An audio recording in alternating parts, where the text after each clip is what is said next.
Alhamdulillah wa syukrulillah la hawla wa la quwata illa billah. Salatu wassalamu ala rasulillah wa ala alihi wa ashabihi wa mawala.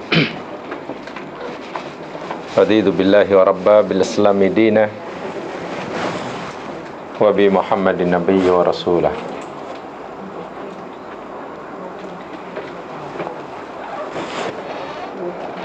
Qala Rasulullah sallallahu alaihi wasallam, ishad fid dunya yuhibbukallah, ishad fid dunya yuhibbukallah, washad fi ma fi aidin nas yuhibbuk. Rasulullah sallallahu alaihi wasallam bersabda, bersikap zuhudlah engkau di dunia, niscaya Allah mencintaimu. Dan zuhudlah engkau terhadap apa yang ada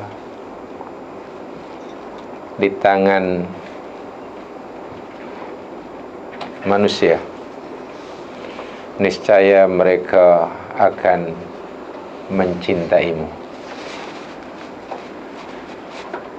Hadis sahih yang diriwayatkan oleh Imam Ibnu Majah. Kita masih akan teruskan pelajaran kita tentang zuhud sunni yang berlawanan dengan zuhud bid'ah atau zuhud sufi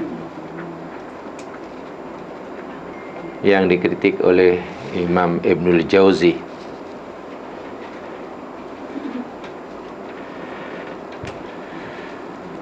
Pada pelajaran yang lepas kita sampai telah dalam pembicaraan tentang maratibuz zuhdi, tingkatan zuhud yang sunni.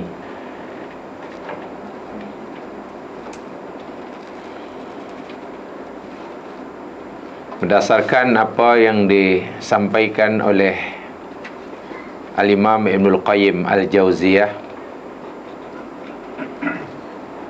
dalam kitabnya Thariqul Hijratain wa babis sa'adatain. Thariqul Hijratain wa babis sa'adatain. Ada arba'u maratib, empat tingkatan zuhud. Tingkatan pertama, zuhud yang hukumnya wajib bagi setiap muslim. Jadi zuhud meninggalkan diri terhadap perkara-perkara yang diharamkan. Ini hukumnya wajib, dan ini zuhud yang paling rendah. Tetapi jika dibalik, ini adalah penderhakaan yang paling besar. Maksudnya meninggalkan yang haram, apa yang diharamkan oleh Allah, mengharamkan apa yang Allah haramkan, dan meninggalkannya hukumnya wajib. Sementara menghalalkan apa yang Allah haramkan, itulah jenayah yang sangat besar. Sama besarnya dengan, sama beratnya dengan mengharamkan apa yang Allah halalkan dengan alasan apapun.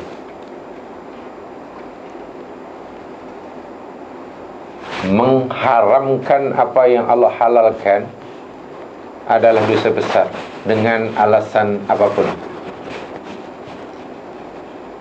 Dan itu yang dinyatakan oleh Ibnu Jauzi dalam kitabnya Sesetengah Ahli Sufi pada zamannya khasnya. Tidak semuanya, setengah daripada mereka ada kecenderungan mengharamkan apa yang Allah halalkan, atau paling tidak menganggap apa yang Allah halal untuk dibuat, untuk dipakai, untuk digunakan, untuk dimakan, untuk dimanfaatkan, dianggapnya sesuatu yang perlu ditinggalkan, tidak terpuji. Sehingga ramai daripada mereka yang bersikap hulu, berlebih-lebihan, dengan niat, dengan dalil, dengan tujuan, jika seseorang itu ingin mencapai kebahagiaan ukhrawi yang hakiki, seseorang itu mesti meninggalkan 100%, memutuskan hubungannya 100% dengan dunia dan isinya. Ingat, dalam pelajaran yang lepas ada setengah mereka yang menggunakan hadis yang sebenarnya tidak ada dasar dan tidak ada asalnya, tapi disandarkan kepada Nabi. Konon Nabi diberitakan pernah bersabda, ad-dunya jifah. Teruskan. Ad-dunya jifatun. Teruskan. Dia bilang gila. Itu sambungannya. Ad-dunya jifatun wa talibuha kilab. Dunia itu ibaratnya macam bangkai. Pencari dunia laksana anjing. Bila ini dipegangi, apalagi itu dipercaya sebagai sabda Nabi, sedangkan ia bukan daripada Nabi, entah dari siapa, sehingga disenarikan dikatakan sebagai maudhu'. Maudhu' maknanya palsu. Itu akhirnya ada setengah mereka yang sanggup tanpa mereka sedari kesalahannya amat besar, mengharamkan apa yang Allah halalkan. Oh, itu apapun alasannya hukumnya dosa. Sebab al-halal wal haram haqqun lillahi wahdah. Haqqut tashri' haqqun lillahi wahdah. At-tashri' haqqun lillahi wahdah. Menghalalkan dan mengharamkan sesuatu adalah hak mutlak Allah Subhanahu wa ta'ala. Kalaupun anda katalah tidak mau makan makanan yang halal, jangan alasannya kerana ianya haram. Katakan saja alasannya, kenapa anda tidak makan pulut durian? Apa alasannya? Tak suka. Atau biasanya lah, yang koman lah, ya, karena badannya dikira minimarket. Penyakitnya. Bila itu alasannya, sila, tapi jangan haramkan. Nak berpuasa karena dia punya niat tertentu, ini puasa khas, bukan puasa biasa, maka tidak boleh sembarangan apa yang nak disantap semasa sahur dan semasa buka. Sahur mesti dengan makanan tertentu, tak boleh itu, tak boleh ini, sebab ini puasa khas umpamanya. Makan yang putih-putih saja, putih-putih, yang lain tak boleh, nanti puasanya tidak memberi kesan umpamanya. Hanya putih-putih saja, ya, kapur barus,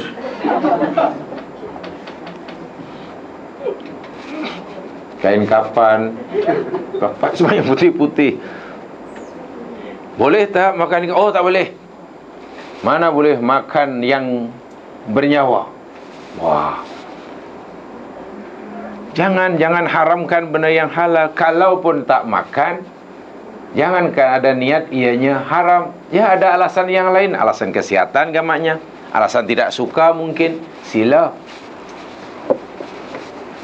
Tetapi jika kita telah mengharamkannya, maka itu apapun alasannya, saya katakan apapun alasannya, kita tidak boleh mengharamkan apa yang Allah.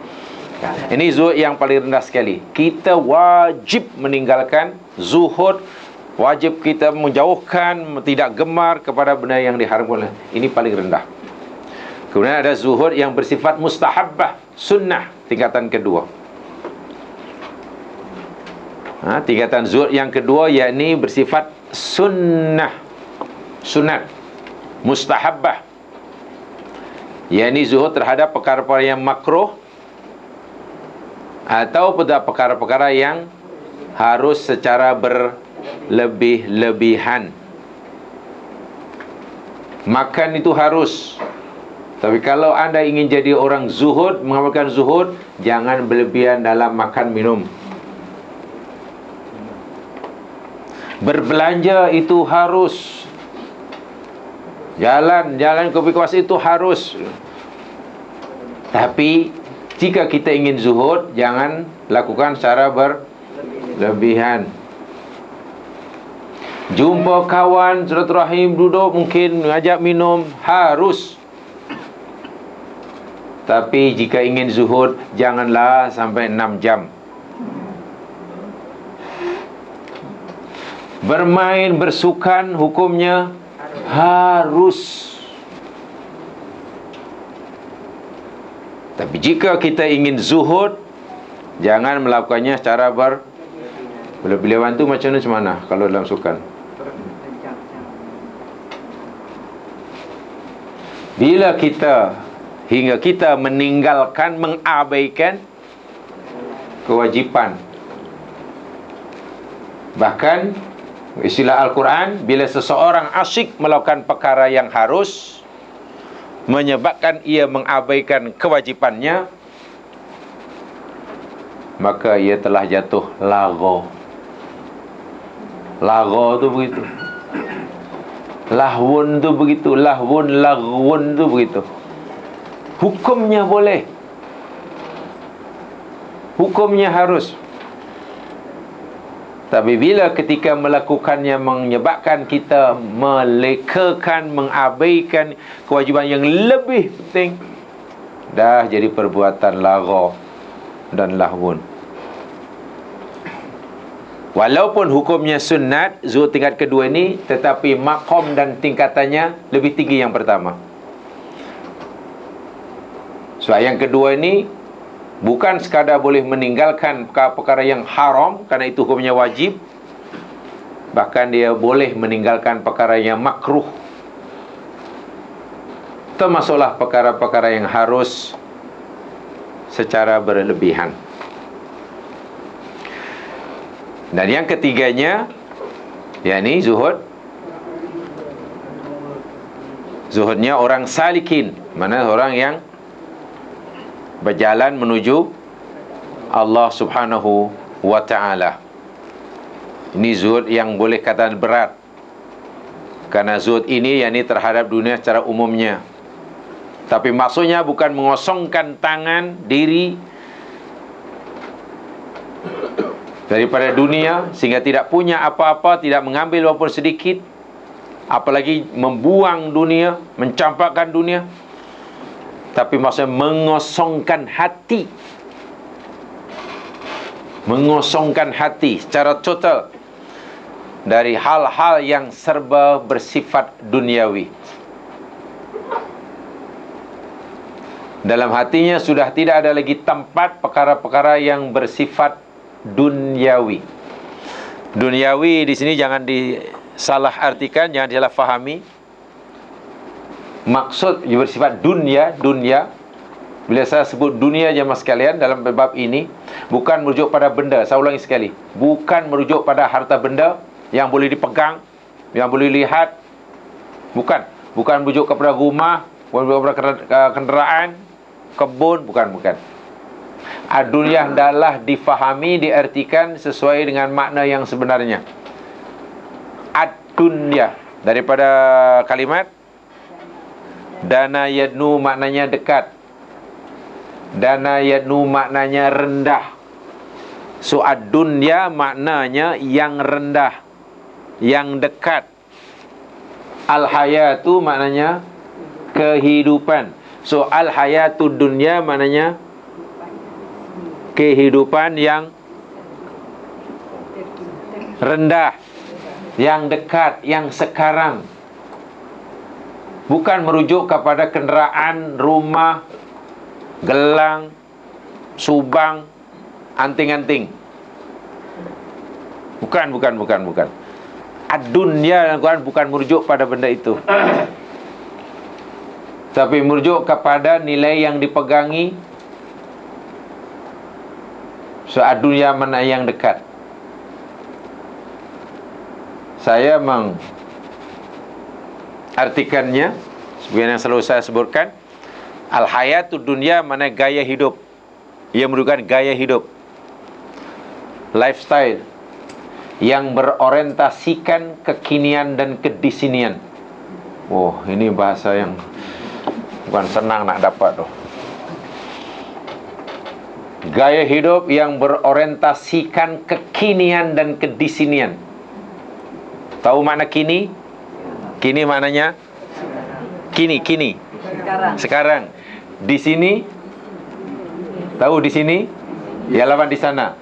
Maknanya bila seorang punya gaya hidup yang berorientasikan kekinian dan kedisinian, itulah al-hayatud dunya. Itu yang dicela. Sebab hidup seorang Muslim, semua aktiviti kehidupannya hendaklah sentiasa ukhrawi, akhirat oriented. Semuanya hanya untuk mencari bekalan di sana,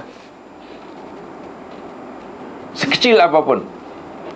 Bukan untuk mencari kepuasan yang di sini dan kini.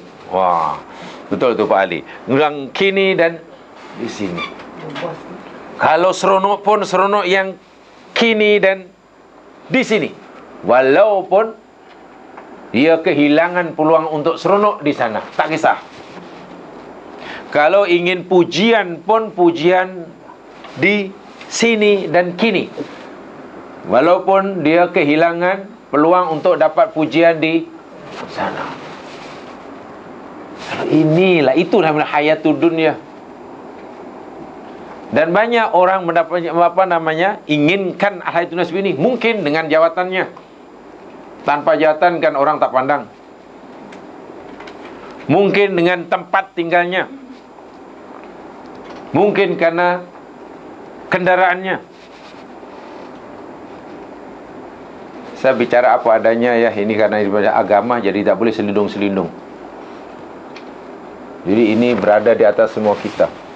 Zaman sekarang ada kecenderungan sebenarnya yang sudah jauh daripada zuhud yang ini. Tidak semua, tapi tidak ada setengah orang yang mungkin dikenal orang, diketahui orang. Orang ini diketahui orang lain, bukan karena orangnya, bukan karena orang itu, tapi karena tempat di mana ia tinggal,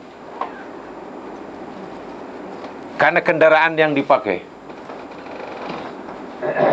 Seringkali dalam borak-borak, tak, siapa yang betul ya tu yang selalu datang ke masjid tu, yang mana satu ya? Alah, yang selalu datang ke suruh kita, yang tu pakcik tu, yang pakcik tu. Yang mana tu lah? Alah, you tahu tak yang selalu datang suruh pakai Ferrari. Oh, itu. Yang pakai Ferrari tu. Oh ya. Saya tahu tu. Dia tahu bukan orangnya, tahu Ferrarinya. Yang mana pakcik yang itulah dijemput ni, yang mana lah? Lah, takkan tak tahu tu yang rumah dia sebiji yang atas bukit tu, seorang tu. Oh, itu. Kalaulah seseorang dikenal orang lain karena apa yang dimiliki, wah, itu sudah bahaya tu jamaah sekalian. So macam mana kita, jika itu kita dikenal orang lain karena apa yang kita miliki? Bukanlah akhirnya kita mempertahankan, meletakkan apa yang dimiliki dalam hati kita. Sedangkan zuhud yang diri maksudnya mengosongkan. Bilal bin Rabah dikenal oleh orang lain bukan karena apa? Bukan dirinya. Sahabat mulia Abdurrahman bin Auf bukan karena dia kaya raya. Dan yang lain. Amalnya, kepribadiannya. Kalaulah dalam hati Bilal bin Rabah ini sudah kosong daripada al-hayatud dunya, mungkin karena dia tidak punya apa-apa, harta benda sedikit. Abdurrahman bin Auf pun seorang yang sudah zuhud, karena harta bendanya yang banyak tidak mempengaruhi hatinya. Mereka dikenal bukan apa. Sebab itu jika orang ingin dikenal oleh orang lain dengan apa yang dimilikinya, jauhlah daripada zuhud ini. Kalau kan ada orang ingin dikenal oleh karena ya mungkin tampil berbeza. Saya yakin contohlah, ini contoh. Sebab dalam agama tidak boleh. Katalah jamaah datang kelas ini pagi ini. Dan sebagai orang Melayu, yalah, nama pergi kelas adalah jamaah bebas sikit daripada saya. Jamaah lebih beruntung. Sebab jamaah pergi kelas pakai t-shirt, tak pakai songkok. Nah, saya apa adanya je lah. Walaupun jika saya datang begitu sebenarnya tidak salah, tak berdosa pun. Tapi ada orang mengata, itu yang tak sedapnya. Ini yang saya katakan ada semacam ketidakadilan. Jadi maknanya ini yang jamaah selalu longkan, double standard tu itu dah. Jamaah boleh pakai, saya tak boleh pakai. Double standard nama dia. Katakanlah, ya masa ni tak ada masalah, datang, saya pun datang. Dan kita pun tidak menjadi tumpuan yang lain karena lebih kurang sama kan. Caranya sama. Tapi jika jamaah katalah masuk ke tempat ini, majlis ini pagi ini, tiba-tiba jamaah datang pakai jubah, lepas tu pakai apa tu yang luar tu apa namanya? Yang dalam tub ya. Yang luar tu yang diselimutkan Arab tu mana? Yang sini ada lihmah. Ada lihmah. Lis mas yang apa nama dia? Abaya? Hah? Bukan, apa nama itu? Katalah habis itu, kemudian jamaah pakai seban, lepas itu pakai ini umpamanya. Lepas itu datang pakai tasbih ni, pakai tongkat. Saya yakin dan percaya semua orang yang duduk ini nanti tidak mendengar apa yang saya cakap ini semua.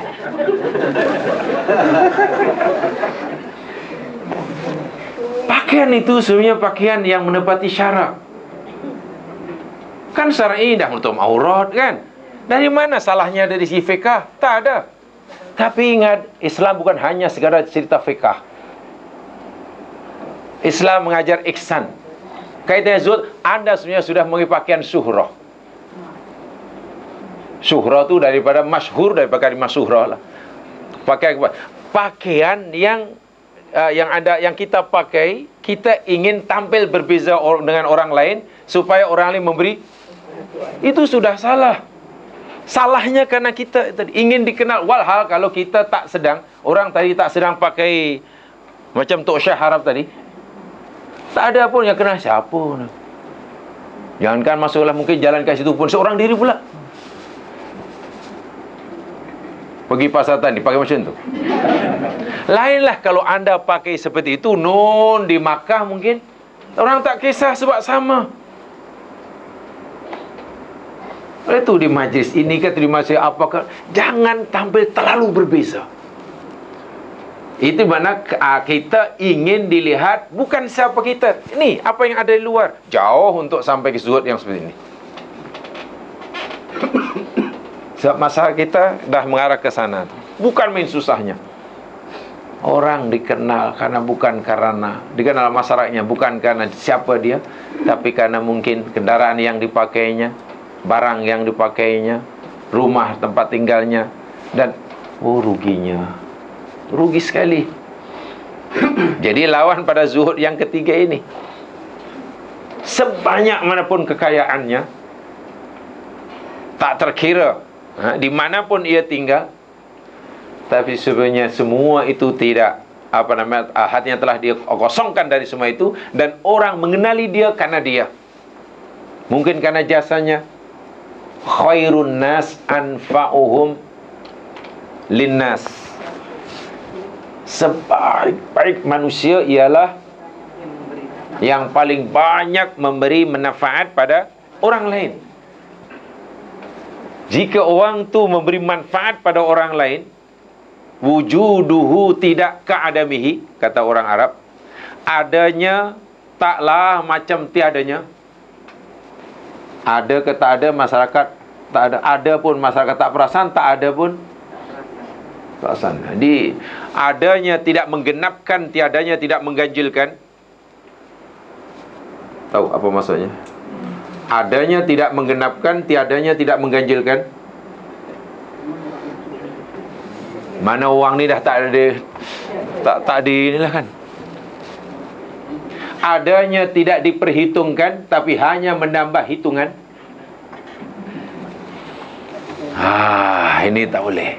Tapi khairun nas anfa'uhum linnas, orang akan kenal, iya dialah yang selalu ini, dialah yang selalu buat ni semua ni, Masya Allah orangnya sangat bagus. Tak kira tinggal di mana, orang tidak melihat apa yang dimiliki, karena dia sendiri pun tidak ingin dikenal dengan apa yang dimilikinya, tapi ingin dikenal oleh orang lain. Kalau biar orang yang mengenal pun karena siapa dirinya. Ini zuhud yang bukan main susahnya, yakni telah mengosongkan hatinya daripada dunia yang dimilikinya, Dan ini disuruh, dan di tingkat tinggi siapapun boleh melakukannya. Siapapun boleh melakukannya. Tidak semestinya orang yang telah berumur, orang muda pun boleh.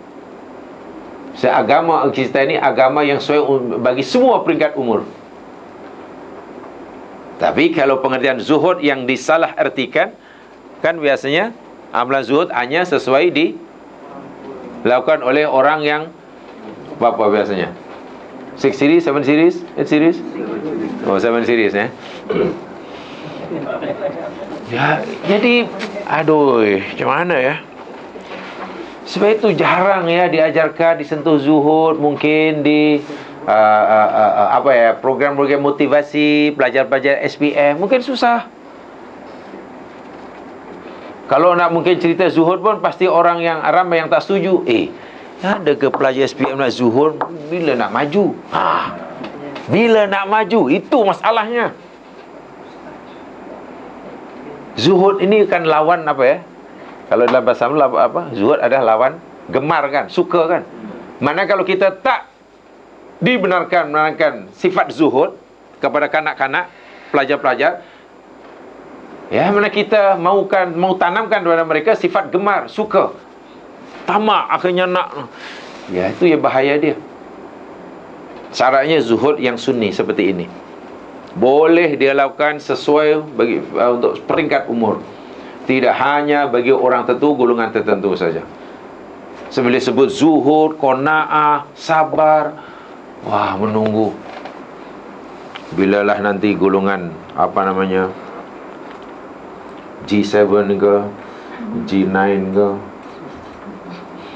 barulah. Tidak begitu ya.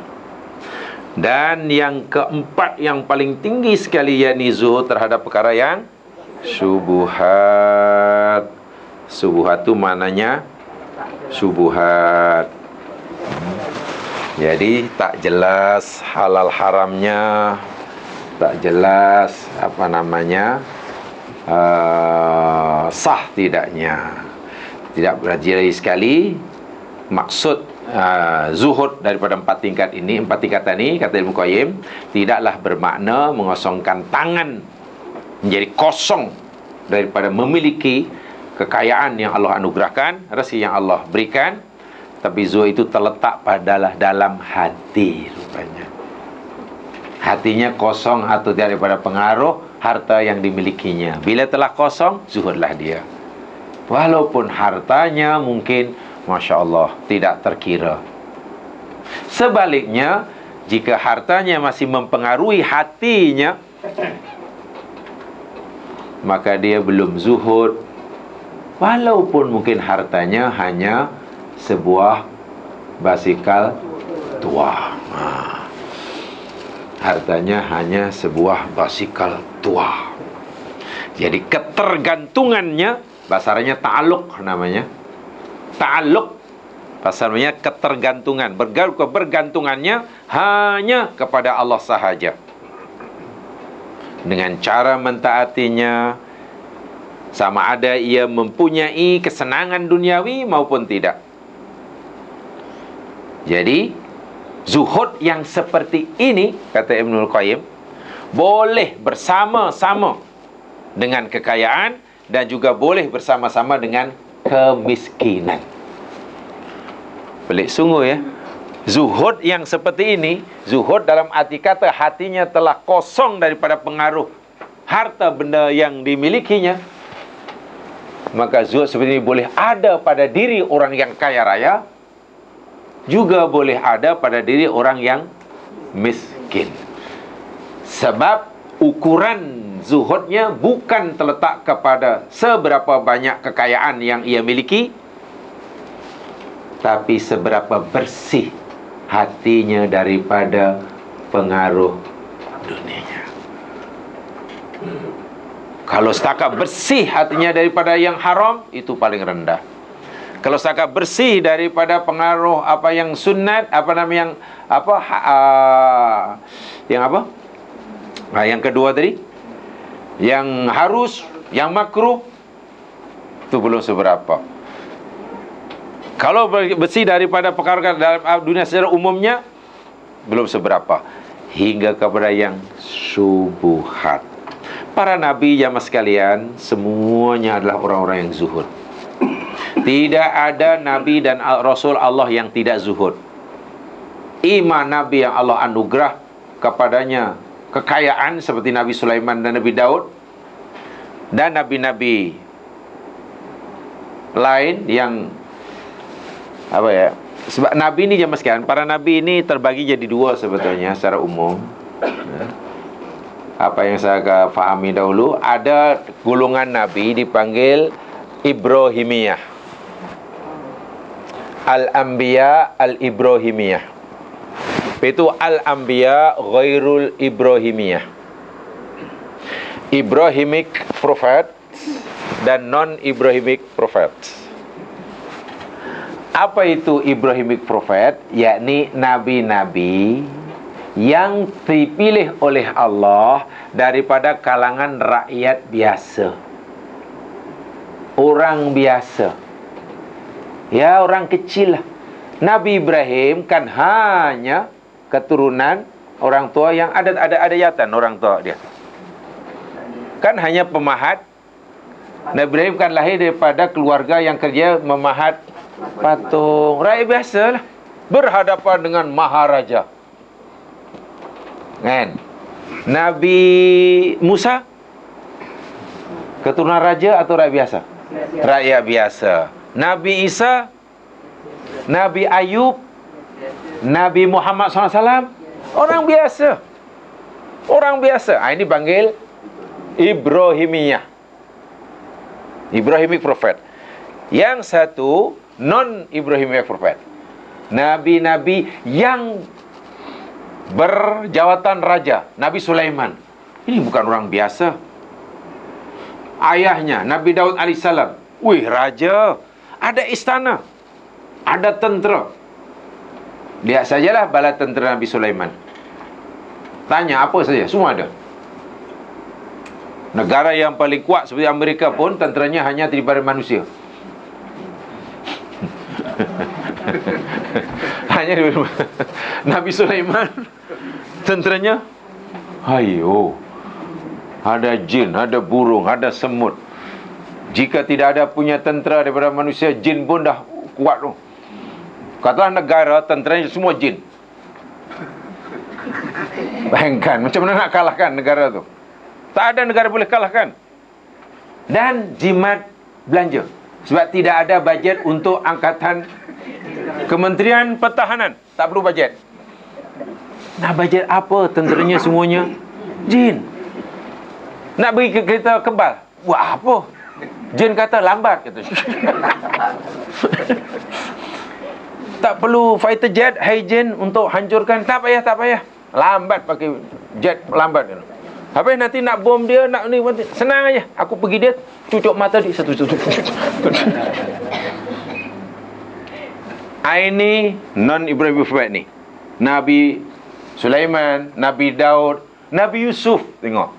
Ada kuasa. Ada kuasa. Tak kira Nabi yang Ibrahimiyah atau Nabi yang ghairu Ibrahimiyah, semua Nabi adalah zuhud, zahid. Sebab itu tadi kesimpulan Zuhud Ibn Qayyim tadi, zuhud yang seperti ini boleh ada pada diri seseorang yang kaya raya, juga boleh ada pada hati seorang yang miskin papa kedana. Nabi Sulaiman yang kaya raya, zuhud. Nabi Ayub yang miskin pun zuhud. Jadi tidak pandang bulu. Artinya untuk jadi zuhud tidak perlu memiskinkan diri terlebih dahulu. Untuk jadi zuhud tidak perlu meninggalkan, membuang kekayaannya dahulu. Tidak. Karena bukan di sana penilaiannya. Bukan di sana. Jadi semua Nabi ala zuhud, meskipun mereka kaya raya. Nabi Daud, Nabi Sulaiman, Nabi Yusuf alaihissalam, Nabi Yakub ni, keturunan ni semua kaya-kaya ni jamaah sekalian. Yang terkenal mereka ni sebagai orang yang jauh lebih baik, lebih sopan santun, lebih tawaduk pada zamannya. Sebagaimana yang disebutkan dalam hadis Muslim, dalam kitab Fadail, itu banyak di sana bagaimana Rasulullah SAW sendiri yang mengajar sahabat-sahabatnya. Aisyah radhiyallahu pernah berkata, "Kana Rasulullah SAW ajwadun nas." Adalah Nabi SAW itu seorang yang paling dermawan. Ajwadun nas, paling dermawan. Dan kemuncak kedermawanan Nabi pada bulan Ramadan, yakni setiap kali selepas baginda Nabi jumpa Jibril. Bila malam hari jumpa Jibril, atau lepas jumpa Jibril, yatadarasul Al-Quran, mentadaras Al-Quran, maka siangnya atau selepasnya Nabi akan menjadi orang yang sangat-sangat dermawan.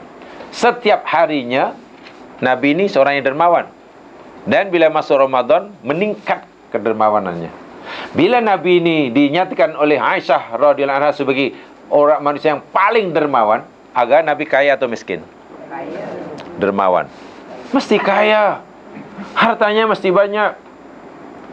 Akal kita tak boleh terima, akal sehat mungkin tak akan terima jika dikatakan dia tu seorang dermawan di kampungnya. Dia kaya? Tak, dia papa kedana. Macam mana orang papa kedana boleh dermawan? Bila dermawan tu mesti kaya raya. Dia ada 10, diambilnya 3, atau paling tidak banyak hanya 4 untuk keperluan keluarganya. Yang 6 diberikan orang. Dapat lagi 15, ambil 5 saja, yang suruh bagi orang. Sehingga dari segi zahirnya setiap harinya baginda Nabi ini seolah-olah macam orang miskin. Gaya hidupnya seperti mana layaknya orang miskin. Walhal Nabi boleh hidup senang lenang.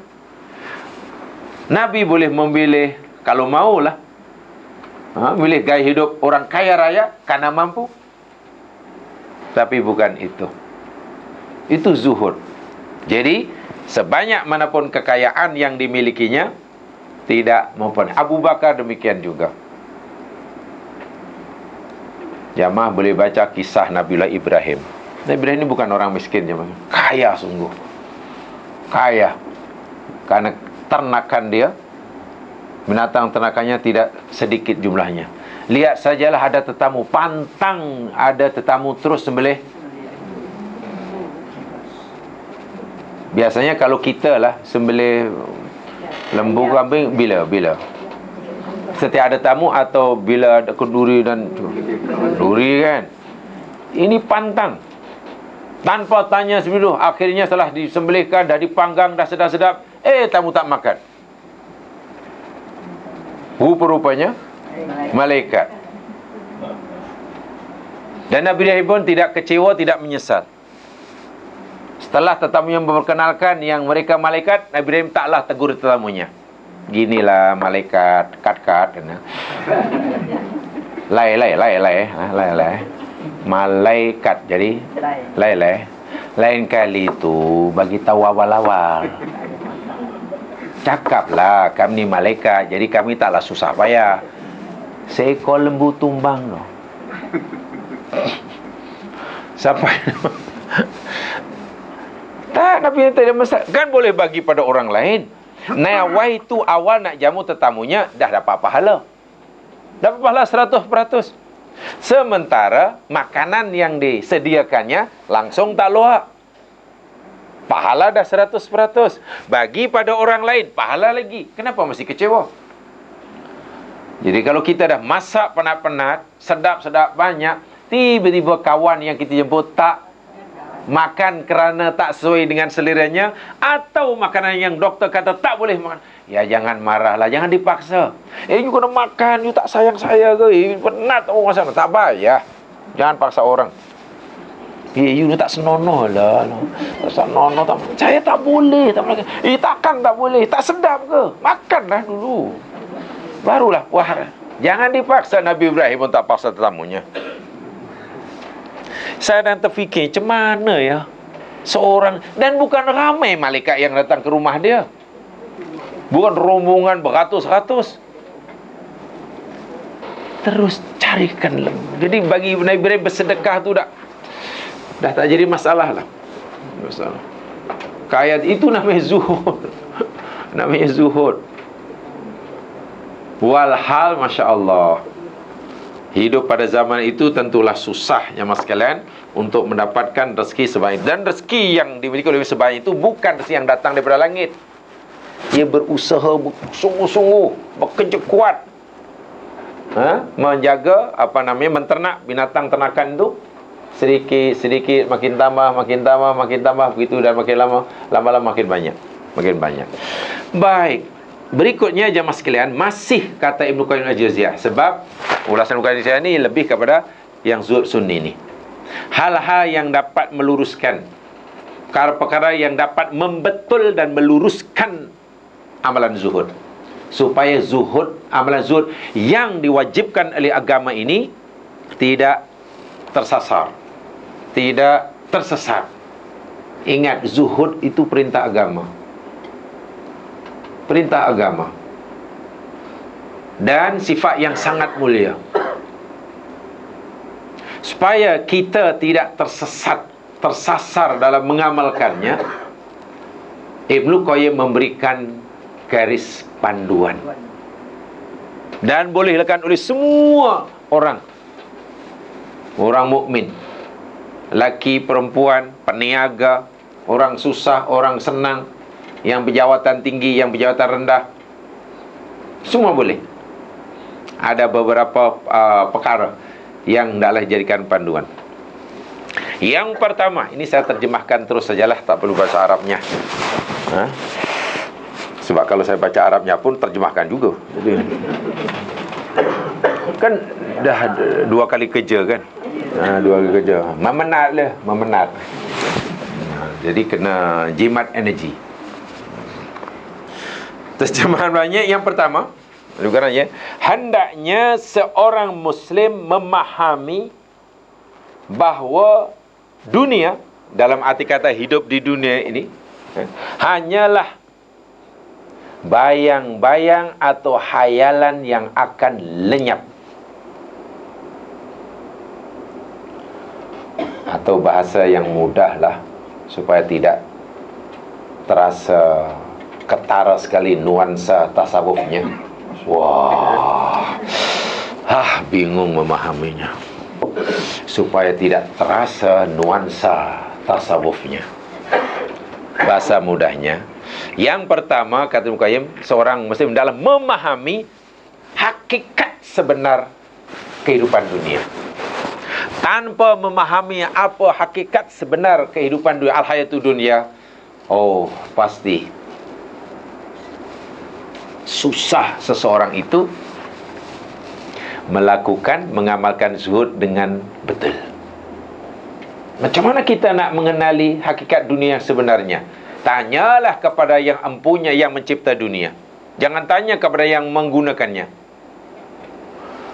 Kalau kita ingin tahu tentang hakikat sesuatu, tanya kepada pemiliknya, tanya kepada yang menciptakannya.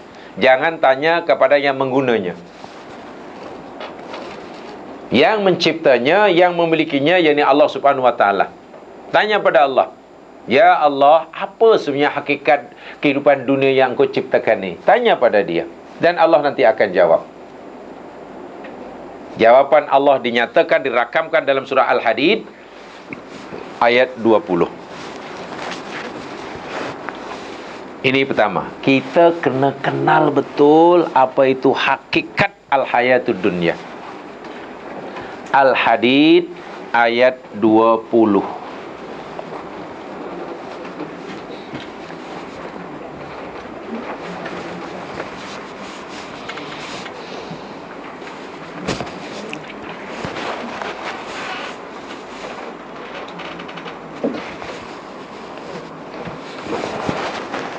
Jumpa? A'udzu billahi minasyaitonir rajim. I'lamu annamal hayatud dunya la'ibun wa lahwun wa zinatun wa tafakhurun bainakum wa takathurun fil amwali wal aulad kamathali ghaithin a'jabal kuffara nabatuh thumma yahiju fatarahu musfarra thumma yakunu hutama fil akhirati adabun syadid wa maghfiratum minallahi wa ridwan wa mal hayatud dunya illa mata'ul ghurur. I'lamu, ketahuilah oleh kamu, miliki ilmu olehmu, cari ilmu olehmu. Ilmu tentang apa? Mengetahui tentang apa? Annama, hanya senya, al-hayatud dunya. Al-hayatud dunya itu, ingat ya, bukan harta benda ya, bukan barang, bukan tanah, bukan rumah, bukan air, bukan kebun, bukan ladang, bukan pakaian, bukan beg, bukan baju, bukan kasut. Apa tadi? Al-hayatud dunya tadi? Gaya hidup yang berorientasikan kekinian dan kedisinian. Yang penting seronok. Ya, orang semua ingin bahagia, ingin seronok, tapi dia hanya cari seronok yang di sini dan yang kini, walaupun dengan mengorbankan peluang untuk dapat seronok di sana. Ini al-hayatud dunya itu macam itu. Ketahuilah, al-hayatud dunya itu, kata Allah, ada 5. Nih, ada 5 sifatnya. 1, la'ibun. Itulah al-hayatud dunya. La'ibun. Apa itu la'ibun artinya? Permainan. Tak apalah, nanti saya jelaskan. Yang kedua, walahwun. Lahwun. Lahwun, bukan laghwun. Lahwun. Apa di situ? Lahwun, sia-sia, hiburan, ya. Lahwun perhiatan tu zina selepasnya tu. Itu terlajak tu. Yang melalaikan. Wa zinatun, ketiga, zina. Hiasan. Empat, wa tafakhurun bainakum. Tafakhur. Saling memegang kamu. Kelima, wa takatsurun fil amwali wal aulad. Ni tolong ayat difahami benar, kerana seorang sering kali salah faham. Dan bila salah faham memahami agama, ini berat. Al-hayatud dunya. Ini Quran yang beritahu ya, bukan hanya Nabi SAW, bukan ulama, bukan. Quran, mana pasti betul. Al-hayatud dunya itu merujuk kepada la'ibun, merujuk pada lahwun, merujuk pada zinatun, merujuk pada tafakhur, merujuk pada takatsur. Ada berapa ni? 5. Inilah al-hayatud dunya. Sebab begini jemaah sekalian, ini penting saya tegaskan. Kerana kalimat ad-dunya dalam bahasa Al-Quran tidak sama dengan kalimat dunia dalam bahasa Melayu. Itu satu. Kalimah ad-dunya dalam Al-Quran, al-hayatud dunya, ad-dunya, dunia, tidak sama makna dan maksudnya dengan lafaz dunia dalam bahasa Melayu. Kita selalu dengarkan, kadang orang kata, awak ni asyik cari dunia je lah. Awak ni hanya cari dunia. Apa nak cari dunia je? Apa yang dimaksud agaknya? Cari dunia, harta benda kan. Kerja apa nak cari dunia je lah. Awak ni cerita hal ihwal dunia je, maksudnya kan lain kan. Subhanallah, sesekali slow sikit, slow down lah. Cari akhirat, cari dunia je. Keluar pagi, balik malam. Sehingga kadang-kadang ada, wallahualam, disedari atau tidak, wallahualam, saya tidak tahu, saya tidak mau suudzon. Tapi bila diulang-ulang tu namanya macam kesengajaan lah. Bila orang mengucapkan sesuatu berulang-ulang, itu mana ada sengajalah, atau bahkan itu keyakinannya. Bukanlah selalu, bukanlah sering, karena tidak ada masa. Ya hanya kadang-kadang lah, taklah sampai jarang. Bila lepas maghrib ada kuliah maghrib di surau, ya, kalau ada masa ya saya tunggulah. Bukan selalu, karena saya pun tidak ada.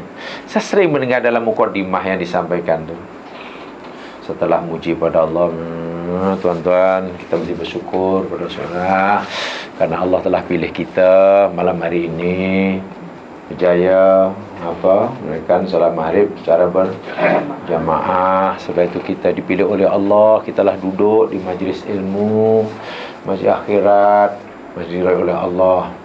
Tidak seperti mana saudara-saudara kita, orang kita yang sekarang mungkin masih asyik cari dunia, masih berjalan tak tahu di mana sembahyang maghribnya.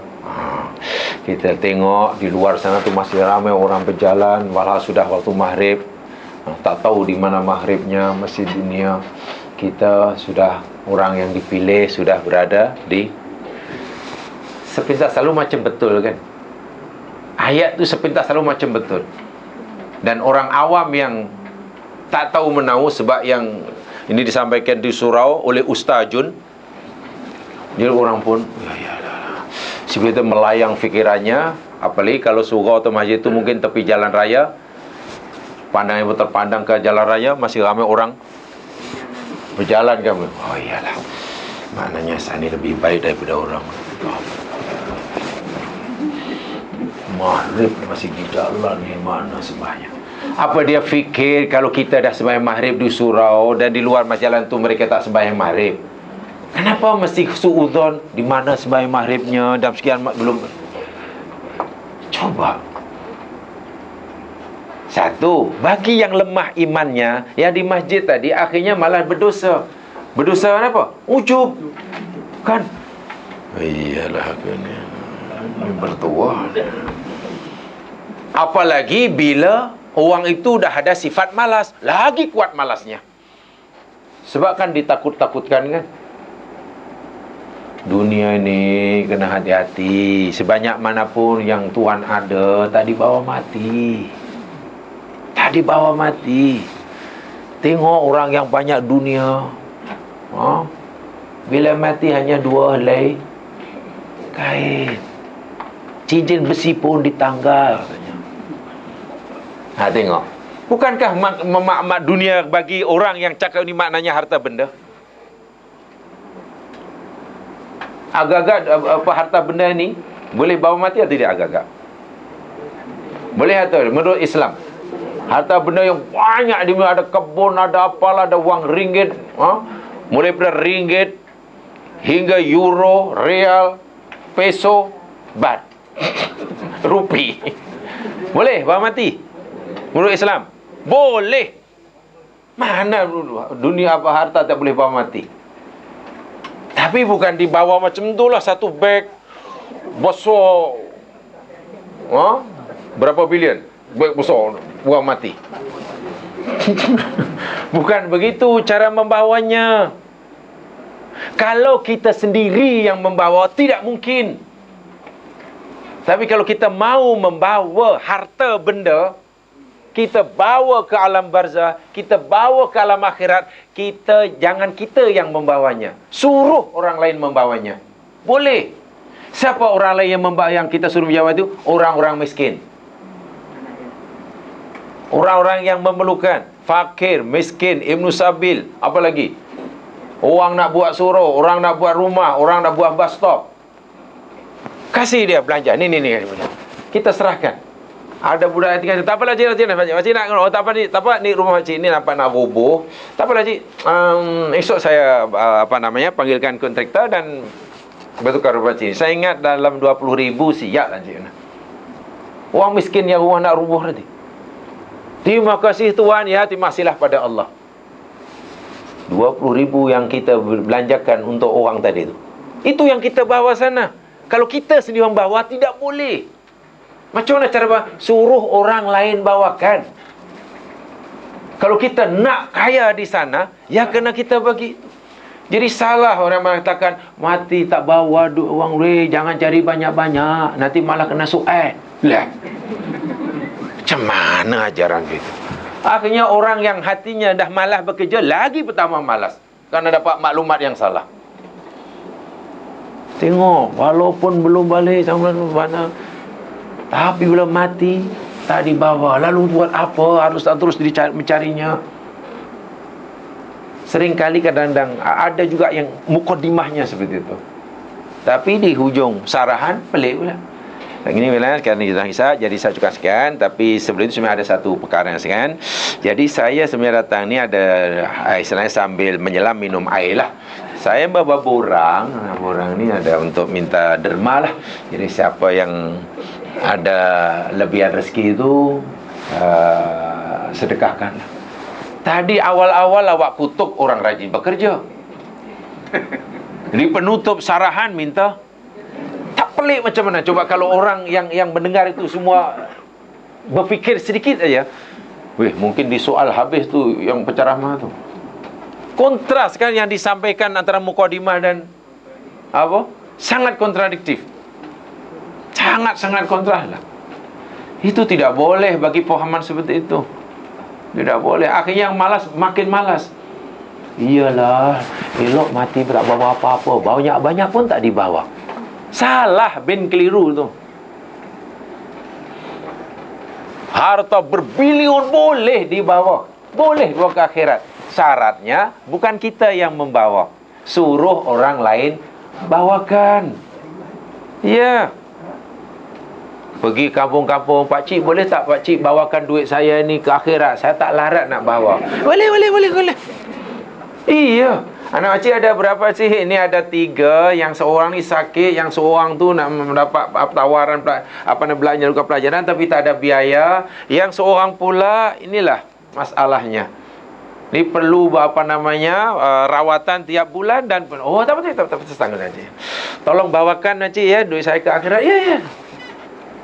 Coba kasih belanja sebanyak. Kan nanti di akhirat jumpa tu yang kita berikan tu. Yang kita serahkan di suruh sana, kita serahkan ini. Tiba-tiba ada satu kata dari kampung. Sian makcik-makcik yang tu. Panas kepanasan, hujan kehujanan. Setiap kali menunggu bas nak pergi satu destinasi tertentu. Panas. Kita pun terfikir nak tunggu mungkin masjid daerah mungkin tak ada peruntukan. Lillahi ta'ala. Kemudian kita buatkan bus stop. Cukup cantik, redup. Kan? Di situ pula nyamanlah, bersih. Mungkin menunggu lama, kita pun di situ sudah sediakan air. 3-in-1 kopi. Boleh buat sendiri. Lah, kan duit banyak. Mau tak mau itu aja. Ramai yang mampu, yang boleh buat yang masilan. Bayangkan berapa ribu orang yang akan membawakan harta kita akhirat. Itu sebenarnya yang digalakkan. Dan itu orang zuhud. Bukan zuhud itu yang tak punya apa-apa. Sebab itu bukan al-hayatud dunya. Itu bukan hayatud dunya, bukan itu. Dunia bukan itu. Tapi karena dunia sudah diartikan harta benda, itu tadi dah salah. Al-hayatud dunya ni 5 ini. Pertama, laibunnya. Laibun tu benda atau apa tu? Laibun, mainan. Bukan benda kan? Tak nampak kan? Sifat kan? Jamaah sekalian, jamaah katalah ada kereta, kendaraan. Kendaraan itu tak ada kena-mengena dengan hayatud dunya. Mana al-hayatud dunya dalam kereta? Kalau kereta tadi kita gunakan hanya untuk laibun. Kalau pergi jalan sana pun hanya untuk laibun. Kalau untuk pergi sini pun hanya untuk laibun. Lalu buat persatuan. Persatuan apa?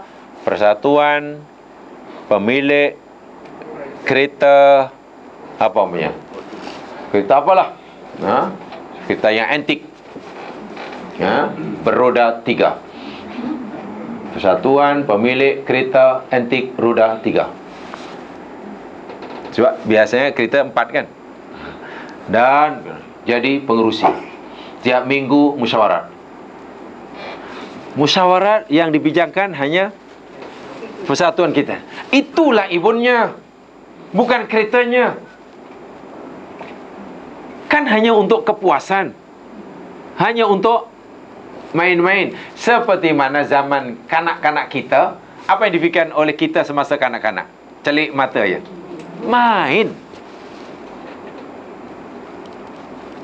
Budak baru 1 tahun atau 6 bulan, atau sudah mulai merangkak, bagilah apa saja, pasti digunakan untuk laibun.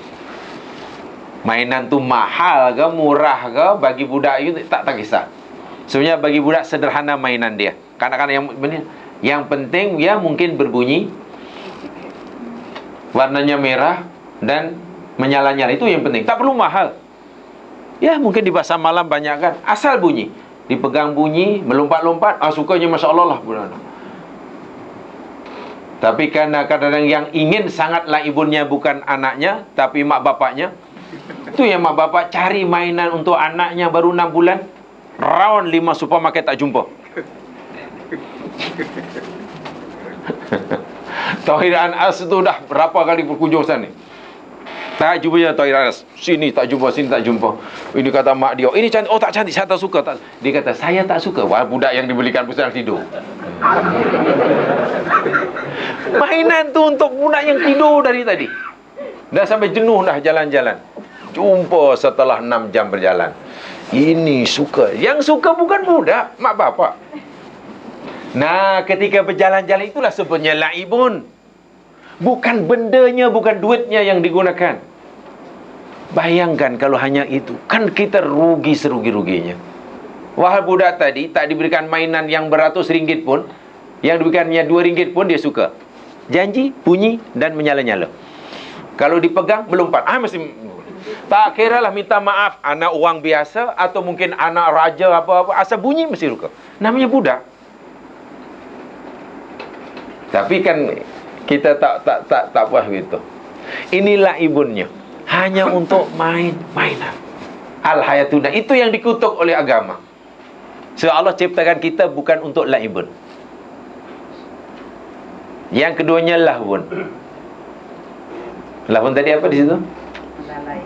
Lalaikan. Lahun ini begini jamaah sekalian.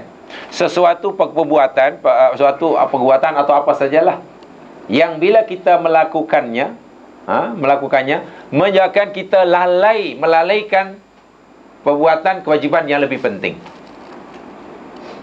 Anda berjogging, bersukan, exercise setiap pagi.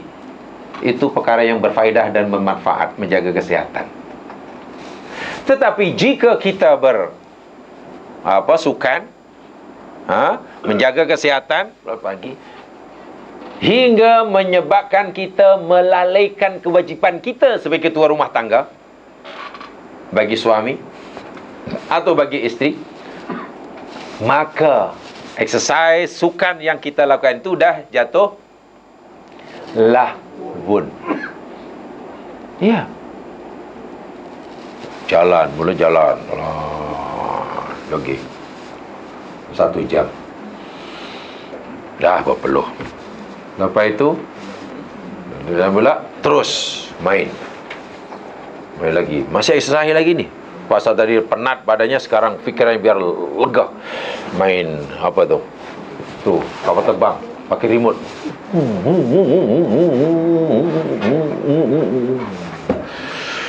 Habis.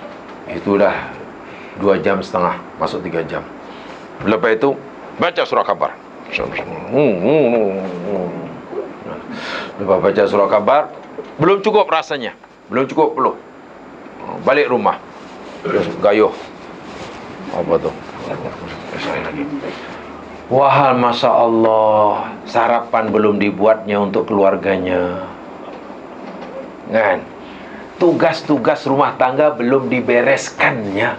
Maka perbuatan yang tadi dah jatuh lahun. Pada mulanya dia harus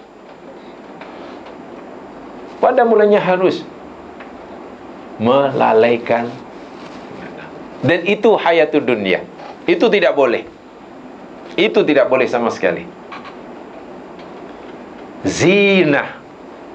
Itu hayatud dunia. Zinah maknanya perhiasan. Perhiasan di sini bukan merujuk pada gelang, subang, anting-anting saya katakan tadi. Bukan. Zinah kaitannya yakni dengan penampilan diri tadi. Jamaah sekalian, minta maaf, menjaga kebersihan itu disuruh. Tampil sentiasa kemas itu perintah agama. Islam ajar kita Allahu jamil yuhibbul jamal. Allah itu cantik dan suka kecantikan. Tapi bila masa yang Allah anugerahkan kepada kita hanya untuk ni, di bilik mandi saja. Wah, ini kita bukan dicipta Allah bukan untuk ini saja ya. Banyak kan tanggungjawab tadi. Mandi saja sudah 1 jam setengah. Ya, sebab mandinya tidak hanya pakai sabun, berendam apa. Nak tunggu air penuh, nak tunggu 7 jenis bunga itu sebati dengan air, sebab ada bunga kan. Takkan masuk kemudian keluar, lama berendam. Lepas itu apa? Setelah habis, bukan terus ni duduk dah macam main muka.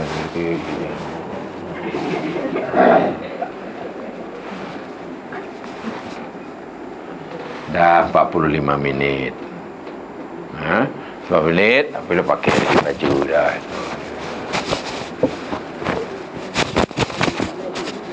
macam tak sesuai, ganti. Katakanlah pasal yang hanya untuk zina, rupanya bukan nak ke mana lah, hanya nak keluar rumah gitu.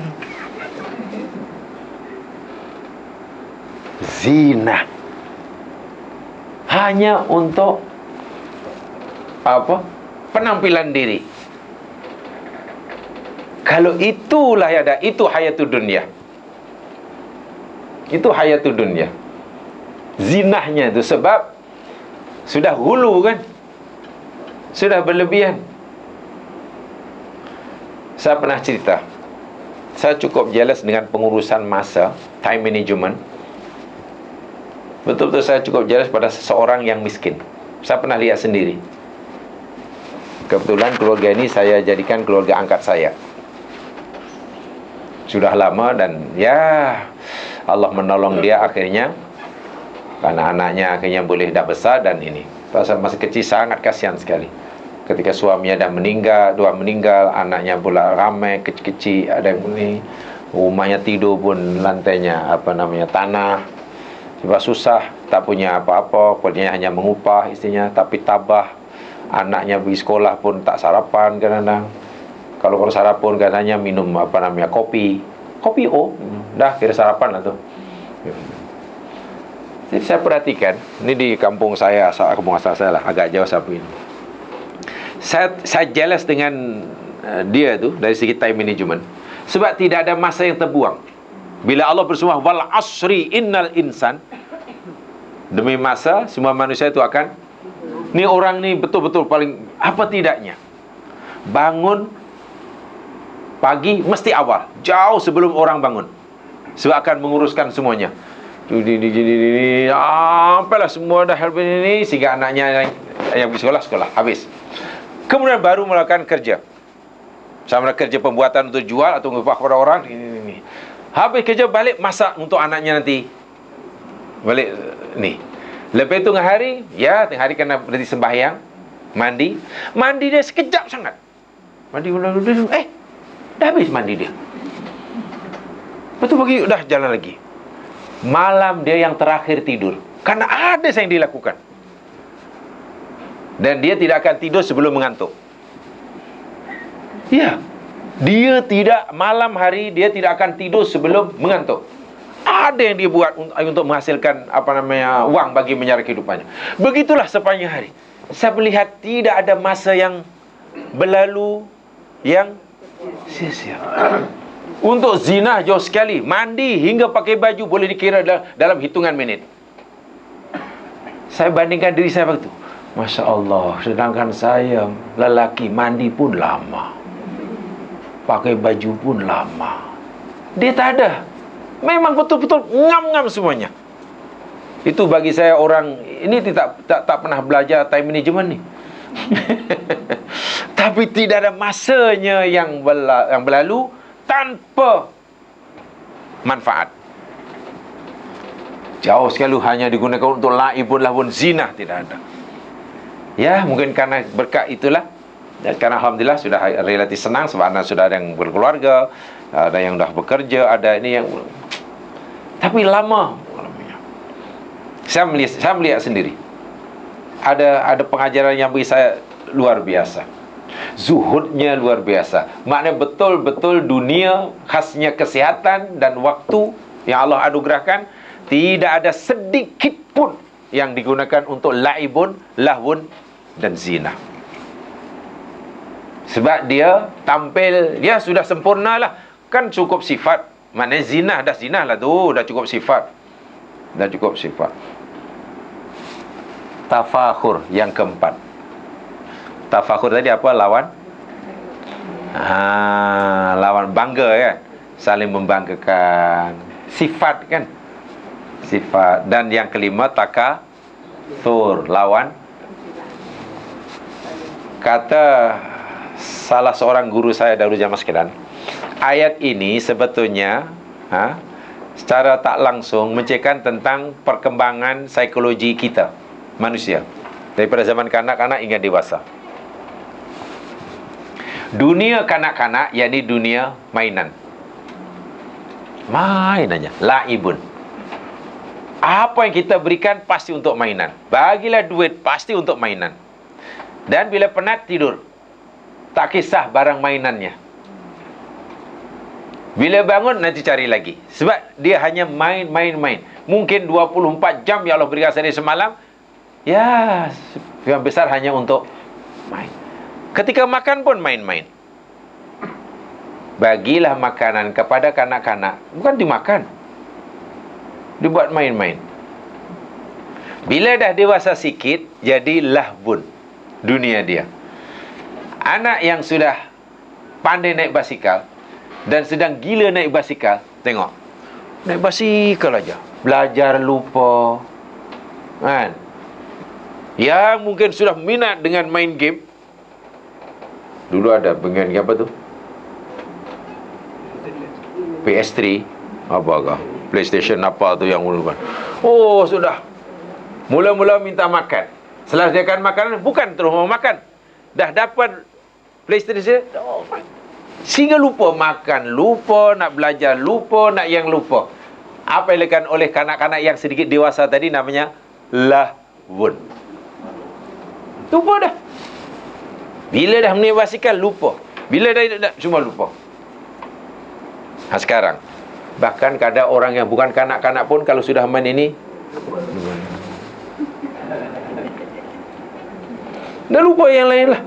Lupa solat yang sudah waktu, lupa dah. Ini pun boleh jadilah pun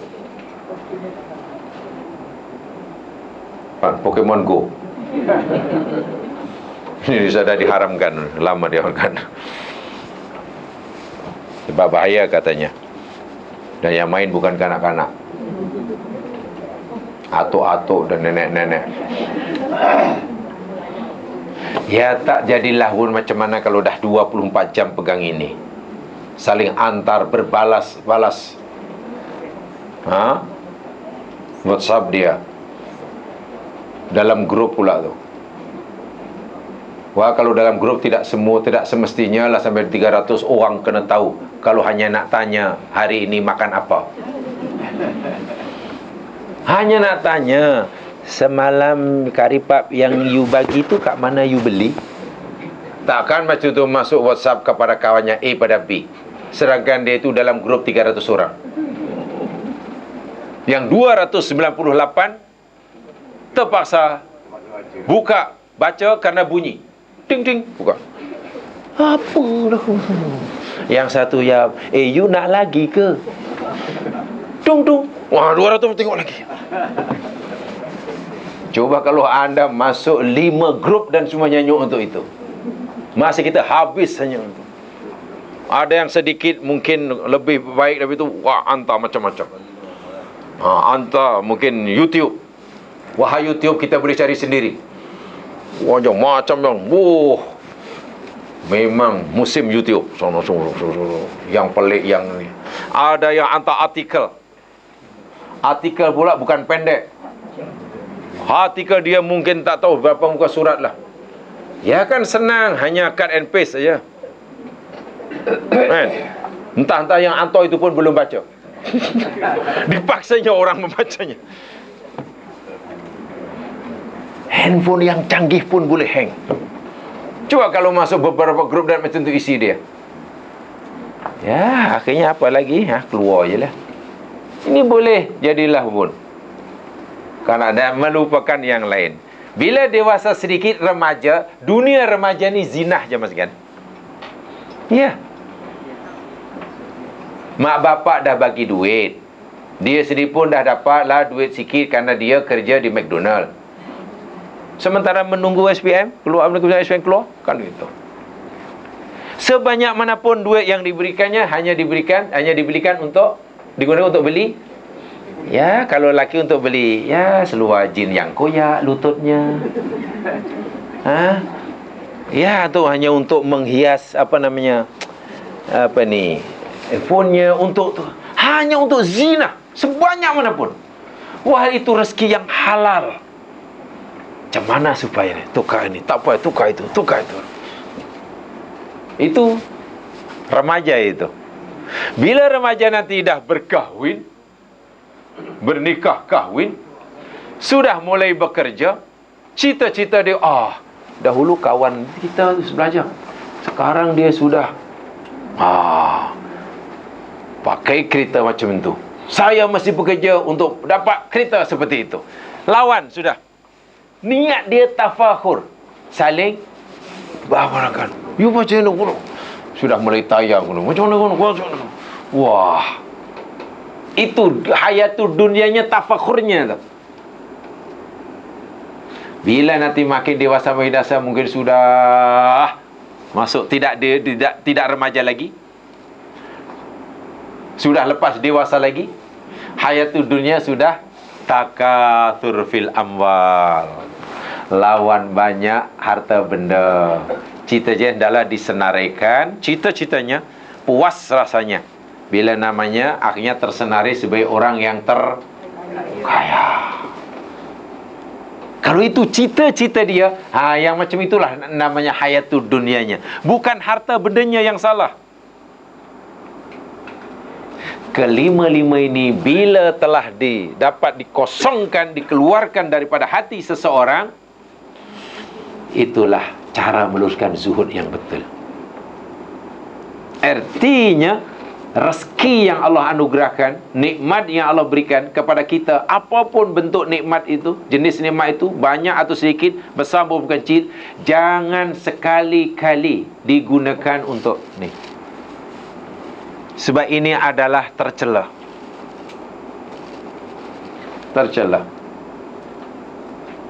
Habis bagaimana kalau kita tidak boleh berias? Ingat ya, zina itu jamaah sekalian tak sama dengan jamal tadi, tak sama dengan nadhafah, tak sama dengan itu ada had dia, ada limit dia. Bukan mana kita disuruh berpenampilan selekeh. Bukan. Bukan mana kita disuruh terus menerus hidup ni serius. Bukan. Nabi kan pernah berlumba dengan Aisyah radhiyallahu anha, diajak lomba lari. Kan? Nabi menang.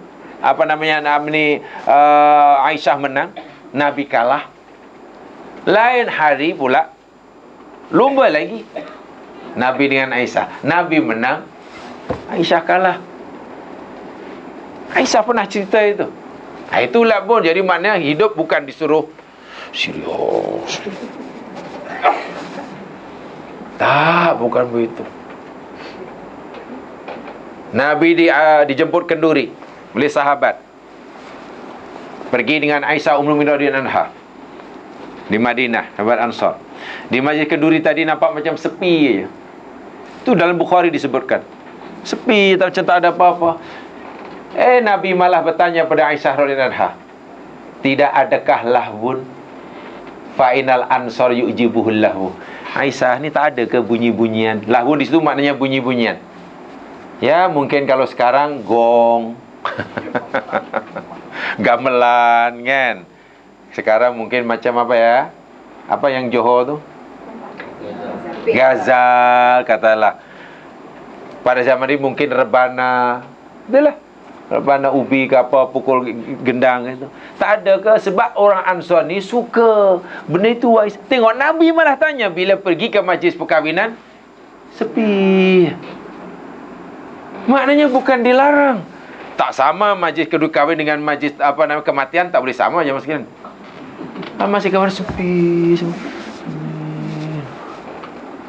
Tidak salah, ada mungkin gamelan ting pong kong kong kong. Tak salah, tiba-tiba pantai kat berkumpang gedebang gedebung. Tidak salah. Tapi kita kadang terlalu serius dan kita tu rigid. Takkan nak bolehkan zaman Nabi tak ada orang pun. Masya Allah. Itu adat. Baik, yang dilarang oleh Al-Quran ketika Nabi menyampaikan khutbah. Tengok, Nabi yang khutbah ni semua di masjid ni. Ada peniaga datang, bawa peniaga. Kan orang yang tak wajib pergi masjid hari Jumaat, perempuan, kanak-kanak, kan menyambut apa? Perniagaan yang baru tiba ini dengan apa? Sorak-sorak sampai bunyi-bunyian. Akhirnya jamaah yang dalam masjid keluar. Nabi sedang berkhutbah tu. Ada dalam surah Al-Jumu'ah. Wa idza ra'au tijaratan aw lahwan infaddu ilaiha wa tarakuka qa'imah. Apabila mereka melihat perniagaan yang baru sampai, mereka keluar daripada masjid dan tinggalkan kau, Muhammad, sedangkan kau waktu tu dalam qa'iman, dalam keadaan berdiri sedangkan khutbah. Lalu Quran turun. Jadi apa menegur mereka? Yang ditegur perbuatan mereka meninggalkan khutbah. Itulah, bukan yang gedebang-gedebung tadi. So maknanya adalah laibun, adalah bun. Nabi pernah mengadakan lomba kuda. Lomba kuda ni halal ke haram? Lomba kuda halal. Yang haram judinya. Ya, Nabi, siapa yang pada guna ini yang train yang pasukan berkuda. Daripada sini sana. Masing-masing berkuda. Siapa yang menang, Nabi bagi hadiah. Hadiahnya yang selendang. Boleh, dan mereka berlomba bermati-matian sebab nanti dapat hadiah dari Nabi, bukan daripada mereka yuran. Kalau letak, siapa yang menang ambil semua, itu judi. Itu dalam kitab Kabair sudah disebutkan. Nah, itu nak kata laibun adalah, tapi taklah sampai melekakan. Zina demikian juga. Ada orang datang jumpa Nabi sangat tempoh hari, berpakaian selekeh, Nabi tegur. Suruh pakai yang cantik, ada zinahnya. Ada zinahnya dan seterusnya. Jadi hendaklah difahami dengan betul. Bila sebut hayat dunia, lagi sekali ingat 5 ini. Al-hayatu dunia tidak merujuk kepada ni, meja, gelas, baju, jam tangan, handphone. Tidak. Bukan merujuk pada itu. Merujuk pada 5. Laibun, lahbun, zina, tafakhur, taka. Ingat itu saja. Dalilnya surah 57 ya? Ayat 20. 5720 Kalau tanya, apa itu hayatul dunya? 5720 Itu aja rujukan dia. Memahami al-hayatul dunya. Selain ini, ya masih melarilah. Jadi zuhud maknanya tinggalkan yang 5 ini. Bukan meninggalkan bendanya. 5 ini jangan sampai mempengaruhi kita. Itu zuhud. Meluruskan zuhud. Tapi tengok setengah sufi yang dikritik oleh Ibnu Jauzi. Wah, Masya Allah. Padahal hakikatnya ada yang harus laibun tu harus. Setengah harus, tapi berlebihan melakukannya. Wallahu alam. Itu saja yang saya sampaikan. InsyaAllah kita akan sambung pada masa depan. Subhanakallahumma bihamdika asyhadu an la ilaha illa anta astaghfiruka wa atubu ilaik.